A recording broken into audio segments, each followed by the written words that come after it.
সন্দেহটা এখানে আসে যে, যেমন আপনি বললেন যে সমস্ত ধর্মীয় যে সমাজগুলো আছে, ভারতে যে অন্য ধর্মগুলো আছে সেগুলোকে ভারতীয়করণ করার চেষ্টা চলছে। এখন সেমিটিক ধর্মগুলো তাদের মৌলিক প্রকৃতির কারণেই স্বভাবগতভাবেই অসহিষ্ণু।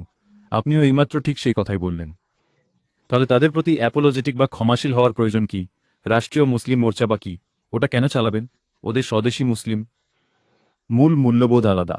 যখন মূল্যবোধই বিপরীত, তখন ঘর ওয়াপসি বা হিন্দু ধর্মে ফেরা ছাড়া কিভাবে ভারতীয়করণ করবেন? দেখুন, গুরুজি বা সুদর্শনজি যা দেখেছেন তার তুলনায় আমি কিছুই না। উনি অনেক বড় ইসলামিক স্কলারদের সঙ্গে বসেছেন। কিন্তু আমি অনেক জাতীয়তাবাদী ও আধুনিক মুসলমানের সাথে মিশেছি। অবশ্যই তারা সংখ্যালঘু। মুসলিম রাষ্ট্রীয় মঞ্চের সদস্য সংখ্যা আমার মতে প্রায় 10,000।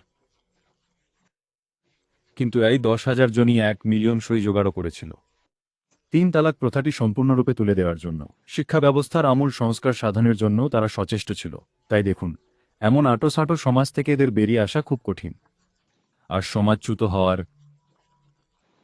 বা নিজেদের সম্প্রদায় থেকে বিতাড়িত হওয়ার সম্ভাবনা খুব বেশি। তো আমরা এদের কি সমর্থন দিচ্ছি? যারা সেমিটিক ধর্ম নিয়ে অন্যভাবে ভাবতে চায়।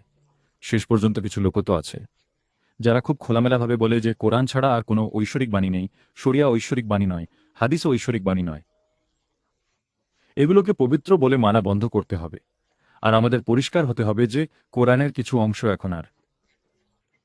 যা এখন সময়ের অধীন নয় এবং অপ্রাসঙ্গিক। জিহাদ আলোচনা অথবা মহিলাদের প্রতি আচরণের বিষয়ে কথাগুলি মদিনার সময়কালের ছিল, যখন নবী মোহাম্মদ সেই সূরাগুলো গ্রহণ করেছিলেন। তাই অত্যন্ত স্পষ্ট করে বলা প্রয়োজন যে এই বিষয়গুলি আর বর্তমান সময়ে প্রাসঙ্গিক নয়। খুব বেশি সাহসী মুসলমান এটা প্রকাশ্যে বলতে পারে না, কিন্তু অল্প কিছু লোক আছে যাদের সংখ্যা ধীরে ধীরে বাড়ছে, যারা নিজেদের একটি অবস্থান নিতে চায়, যারা খোলাখুলি জাতীয়তাবাদী এবং ভারতকে নিজের দেশ মনে করে, আরবকে নয়। তাদের জন্য আমরা কি করব? আমরা কি তাদের নৈতিক সমর্থন দেব? আমরা কি তাদের সামনে এগিয়ে যাওয়ার সুযোগ দেব, নাকি তাদের অস্পৃশ্য হিসেবে গণ্য করব, অথবা ভারতের বাইরের লোক বলে মনে